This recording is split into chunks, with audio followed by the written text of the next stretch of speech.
Big Bang Theory, Season 1 Episode 9. Series 01 Episode 09. The Cooper-Hofstadter polarization scene. The apartment. Leonard is attaching something to a lamp. Howard.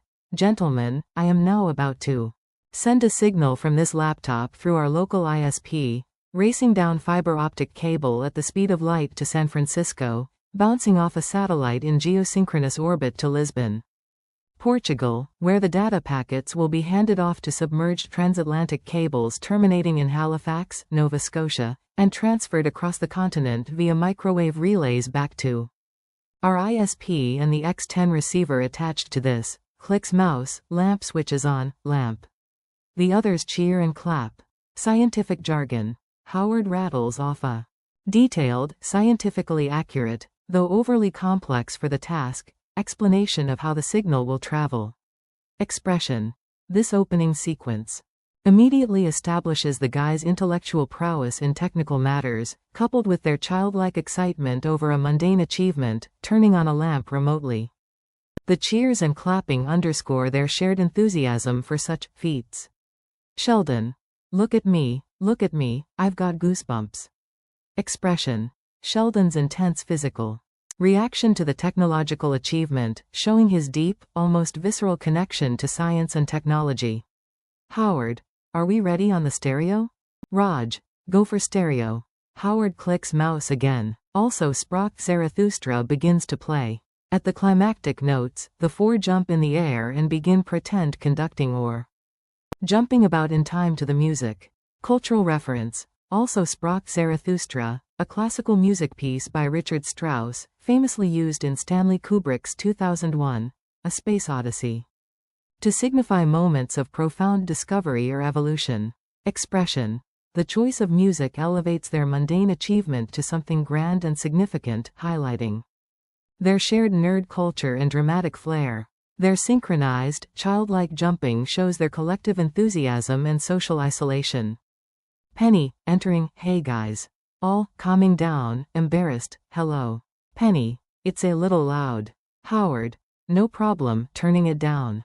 Using mouse again, San Francisco, Lisbon, Halifax, the music gets quieter, et voila. Cultural reference. Et voila, French, and there you have it, used to express satisfaction at a result. Expression.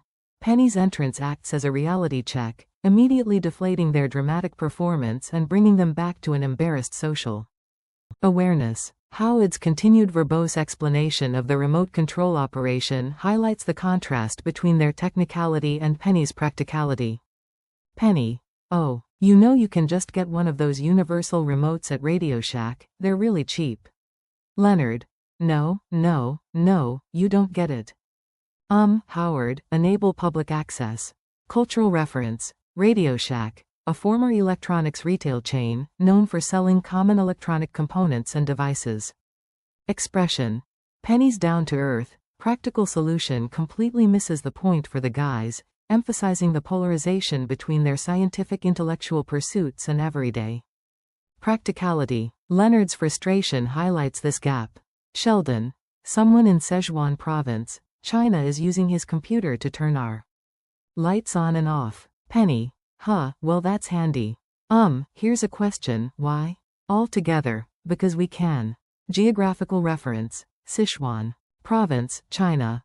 A region in southwestern China, used to emphasize the global reach of their experiment. Expression. The revelation that their experiment has been hijacked by unknown users in China is initially alarming but quickly becomes exciting for the guys. They're synchronized, because we can, encapsulates the pure scientific curiosity and often disregard for practical utility that drives them.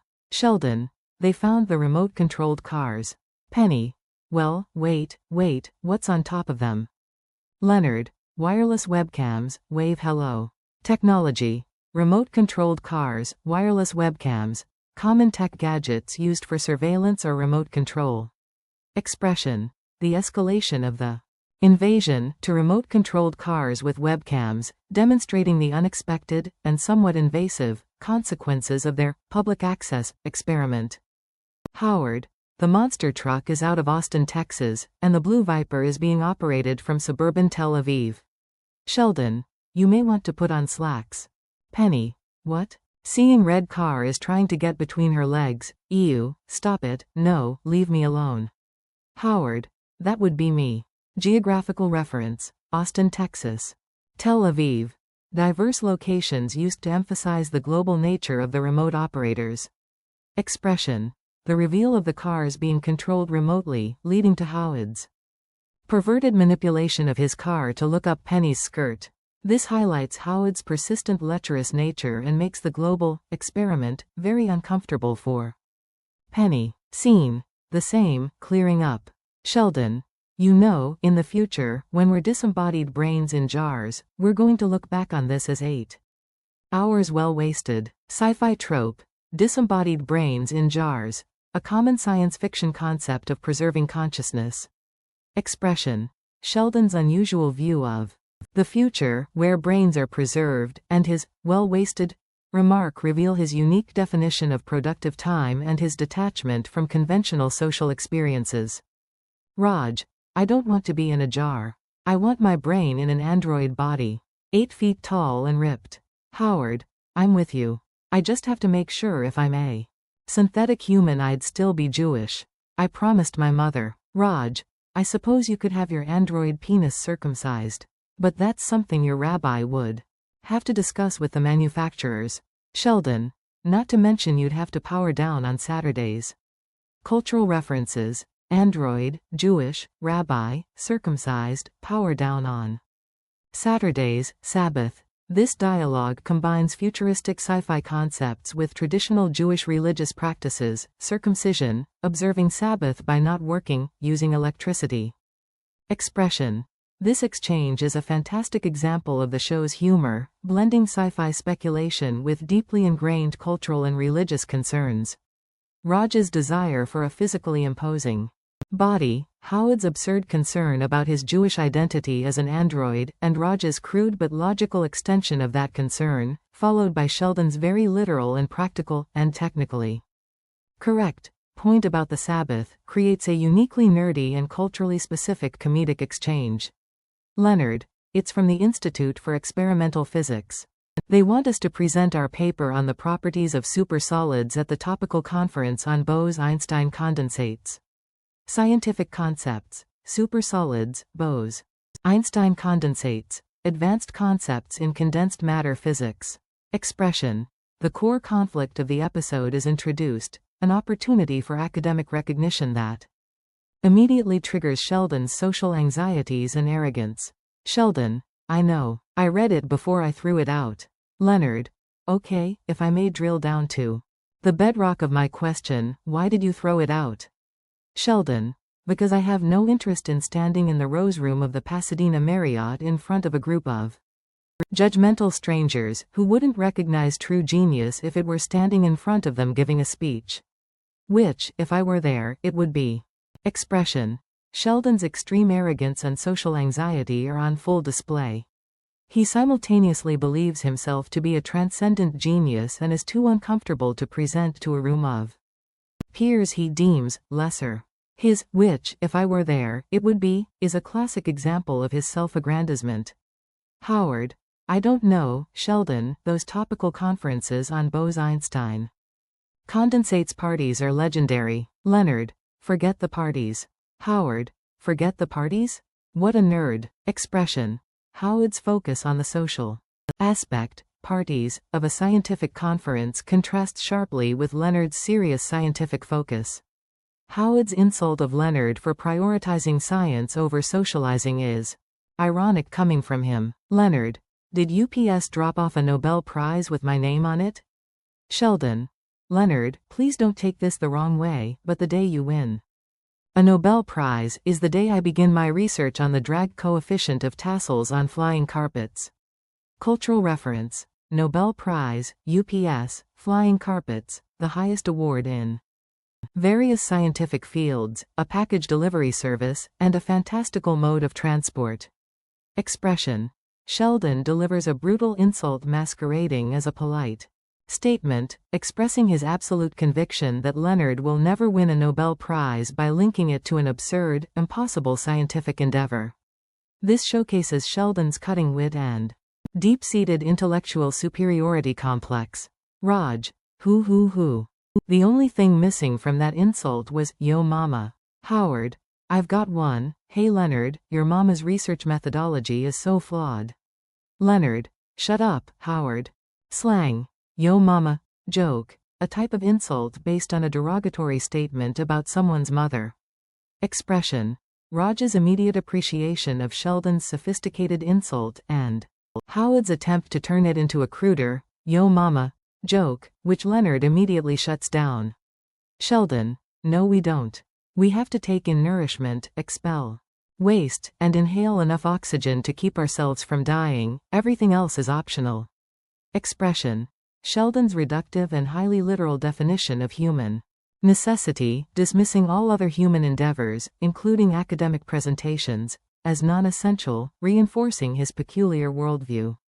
Sheldon. You can't. I'm the lead author. Leonard. Oh, come on. The only reason you're the lead author is because we went alphabetically. Sheldon. I let you think we went alphabetically to spare you the humiliation of dealing with the fact that it was my idea. Not to put too fine a point on it, but I was throwing you a bone. You're welcome. Expression.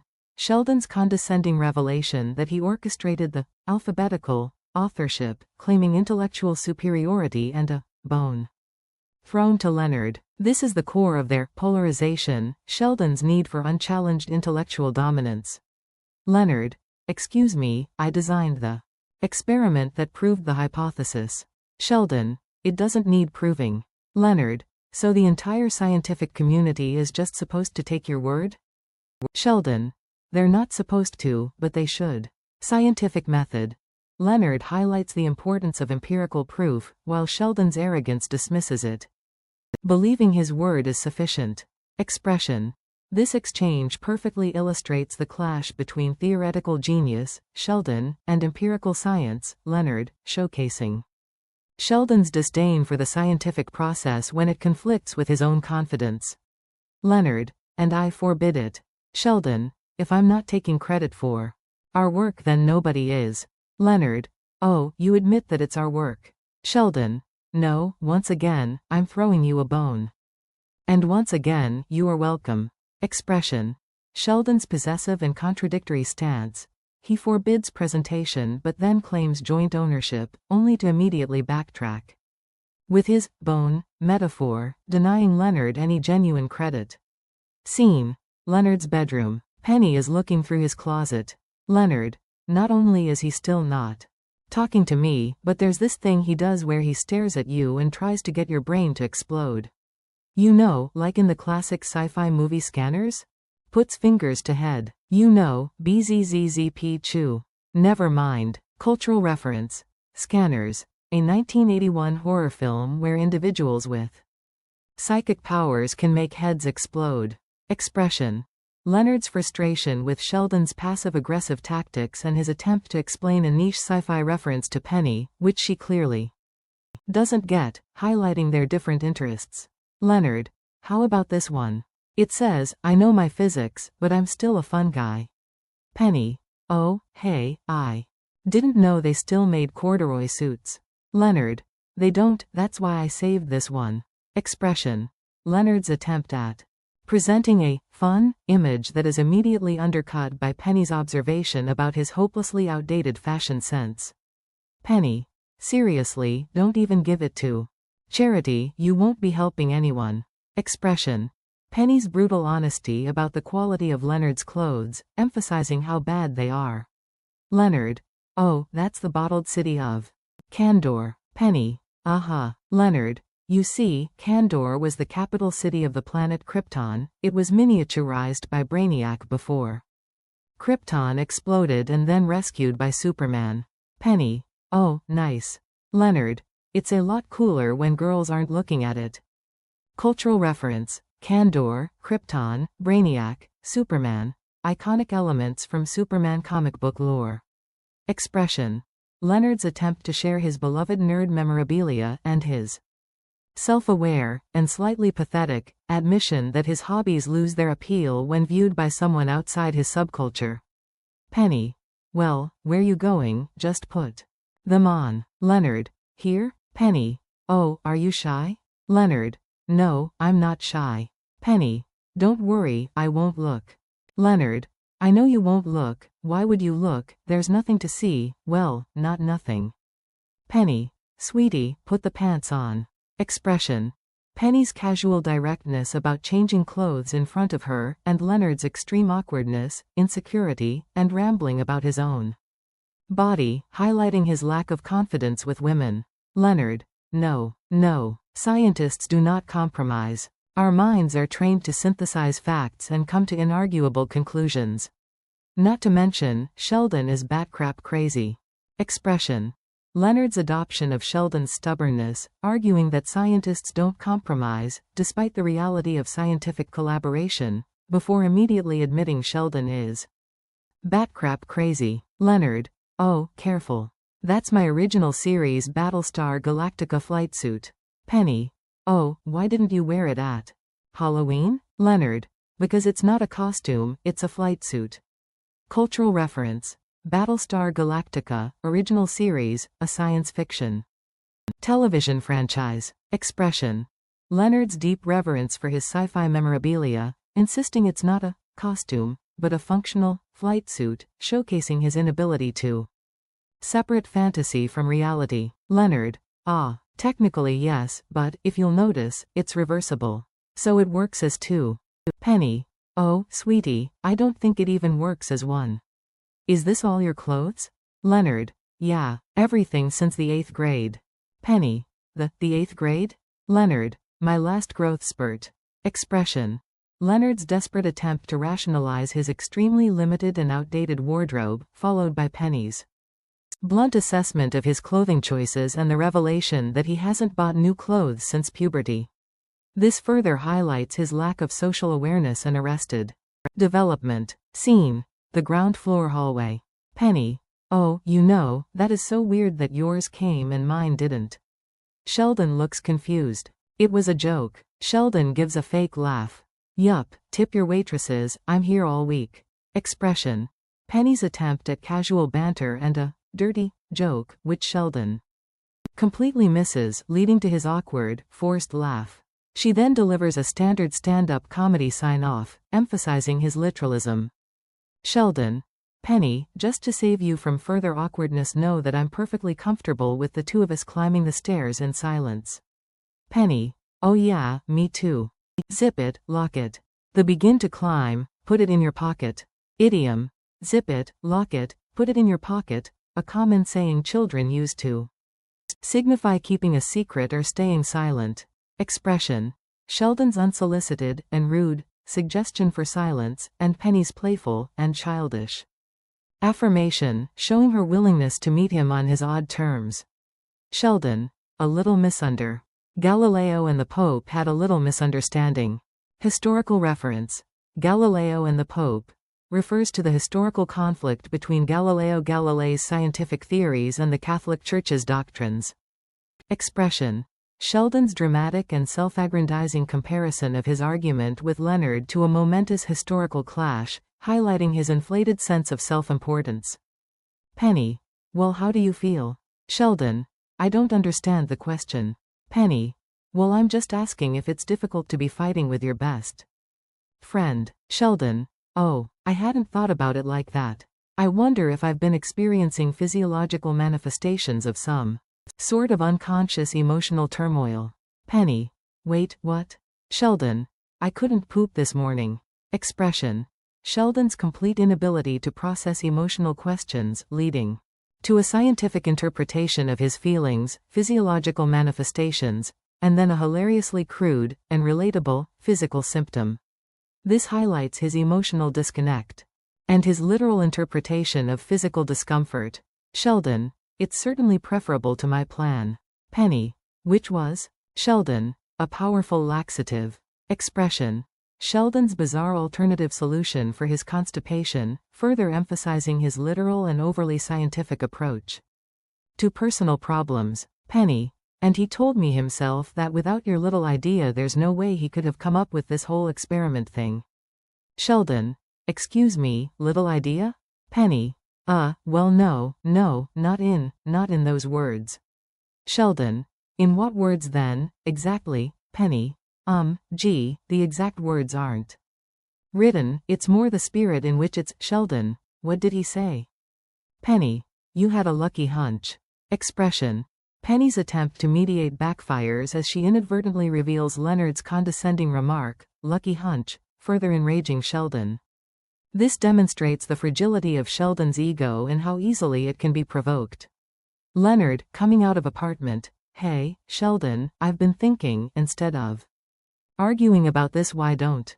Sheldon. Don't you ever speak to me again. Expression. Leonard's attempt at reconciliation is immediately and dramatically shut down by Sheldon, whose anger has been reignited by Penny's information. Scene. The apartment. Leonard is dressed in the corduroy suit. Sheldon. Have fun presenting my lucky hunch. Leonard. Sheldon, I didn't mean it like that. Sheldon. Then why did you say it? Expression. Sheldon's continued passive-aggressive taunting, using the lucky hunch phrase to drive Leonard mad. His literal question about, why did you say it, highlights his inability to grasp casual remarks or white lies. Sheldon. Were you trying to impress Penny? Leonard. No, not at all. A little bit. Sheldon. How'd that work out for you? Penny, entering. Leonard, ready to go? Sheldon. Libido 1, truth 0. Expression. Sheldon's direct, and accurate, accusation about Leonard's motivation, leading to Leonard's confession.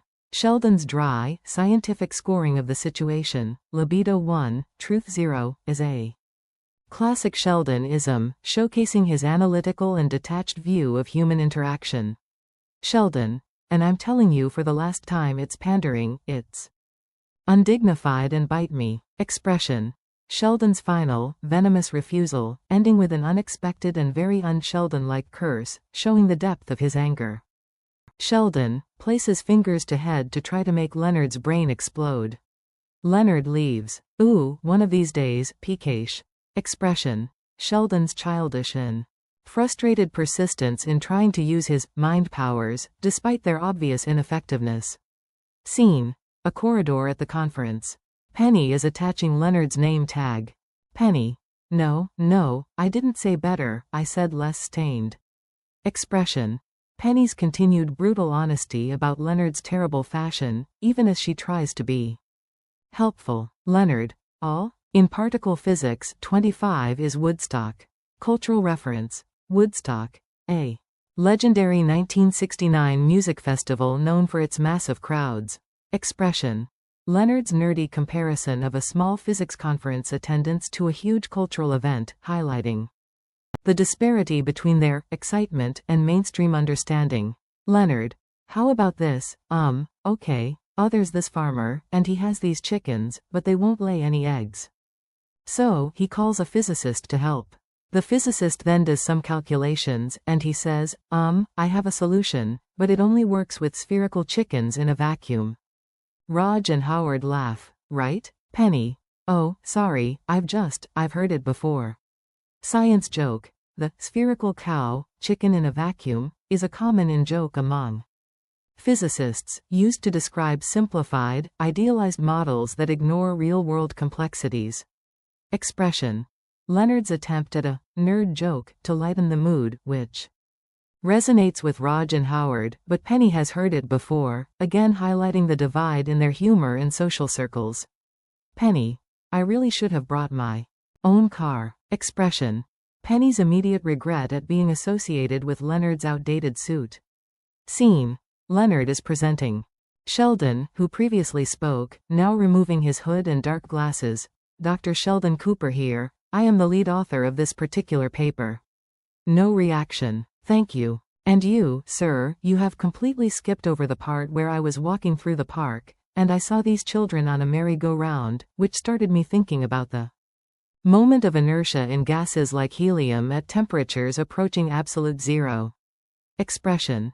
Sheldon's dramatic entrance and self-introduction, expecting applause that doesn't come. His immediate interruption of Leonard's presentation to insert his own anecdote, his lucky hunch, which he considers crucial, showcases his immense ego and lack of social awareness. Leonard. I didn't skip it, it's just an anecdote. It's not science. Sheldon. Oh, I see, was the apple falling on Newton's head, was that just an anecdote? Leonard. You are not Isaac Newton. Sheldon. No, that's true, gravity would have been apparent to me without the apple. Historical reference. Isaac Newton and the falling apple, a famous, likely apocryphal story about Newton's inspiration for gravity. Expression. Sheldon's inflated comparison of his hunch to Newton's discovery of gravity, further highlighting his intellectual arrogance. His follow-up comment that he would have figured out gravity without the apple is a direct and hilarious declaration of his superior intellect. Leonard. You cannot possibly be that arrogant. Sheldon. You continue to underestimate me, my good man. Expression. Leonard's exasperated disbelief met with Sheldon's confident and true assertion that Leonard still underestimates his arrogance. Sheldon. As I have explained repeatedly, unlike you, I don't need validation from lesser minds. No offense. Leonard. Really, so why did you come? Sheldon. Because I knew you'd screw this up. Expression. Sheldon's offensive explanation for his lack of need for validation, followed by his brutally honest reason for attending to witness Leonard's failure. This is peak Sheldon. Leonard. I've had enough of your condescension.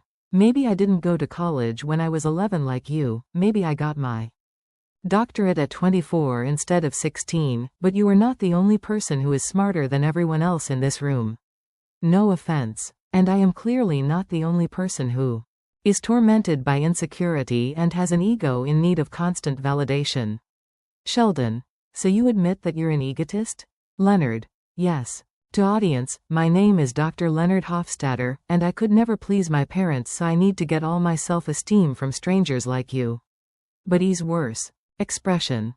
Leonard's furious outburst, finally confronting Sheldon's arrogance by revealing his own deep-seated insecurities and need for validation, then projecting even worse issues onto Sheldon. His direct address to the audience is a moment of raw vulnerability.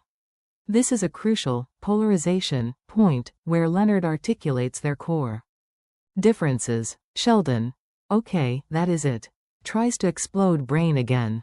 Leonard. You cannot blow up my head with your mind. Sheldon. Then I'll settle for an aneurysm. Expression. Sheldon's childish and frustrated resort to his mind powers, again, escalating to a more medically specific, and still absurd, threat of an aneurysm. Sheldon. You hit me. You saw him, he hit me. Leonard. You were trying to blow up my head. Sheldon. So it was working. Expression. Sheldon's whiny victimhood and his bizarre logic that Leonard hitting him proves the mind explosion attempt was working. Sheldon. Oh, we'll see about that. Tries again. Heads up you people in the front row, this is a splash zone. Leonard. Stop it, quit it. The start to fight. Expression. Sheldon's continued, and escalating, attempts to explode Leonard's head, threatening the audience with the splash zone, leading to a full-blown physical fight in front of the conference attendees. Penny. Is this usually how these physics things go? Howard. More often than you'd think. Expression. Penny's bemused observation, and Howard's deadpan, and likely true, comment, highlighting the often heated and eccentric nature of academic disputes. Scene. The apartment. Sheldon. I really don't understand what you're so unhappy about. You begged me to come, I came, there's just no pleasing you. Leonard. You're right, I'm the problem, I'm the one that needs help. Sheldon. Well, that's not much of an apology, but I'll take it. Expression. Sheldon's complete lack of self-awareness, genuinely believing he did nothing wrong. Leonard's sarcastic self-blame, which Sheldon, ever literal, accepts as a valid apology. Sheldon. Yes. I'm sorry I tried to blow up your head. It was uncalled for. Expression. Sheldon's apology focuses only on the specific physical act of trying to explode Leonard's head, completely missing the underlying emotional and professional betrayal. Raj. Somebody got the whole thing on a cell phone and put it on YouTube. Leonard. What? Sheldon. Now, who would do that? Howard. That would be me. Hey, check it out, it's a featured video. Cultural reference. YouTube, featured video, a popular video sharing platform and a designation for popular content. Expression. Howard's immediate admission of uploading the fight to YouTube for viral fame, showing his self-serving tendencies and disregard for his friend's embarrassment. Leonard. Oh geez, is this suit really look that bad? Sheldon. Forget your suit, look at my arms waving, I'm like a flamingo on Ritalin. Cultural reference. Ritalin, a stimulant medication used to treat ADHD. Expression. Leonard's continued insecurity about his suit, while Sheldon, seeing himself in the video, focuses on his own awkward movements, making a humorous and scientifically inaccurate comparison. Penny, entering. Howard, would you like to explain to me why your Facebook page has a picture of me sleeping on your shoulder captioned, "Me and my girlfriend"? Howard. Oh, here comes the talk. Penny tries to make Howard's brain explode. Cultural reference. Facebook, the talk, a popular social media platform, and a common euphemism for a serious conversation, often about relationships. Expression. Penny's immediate confrontation with Howard for misrepresenting their relationship on social media, using his girlfriend fantasy. Howard's immediate resignation to the talk, and Penny's final, ironic attempt to explode his brain, mirroring Sheldon's earlier actions, wraps up the episode's themes of social missteps and frustration.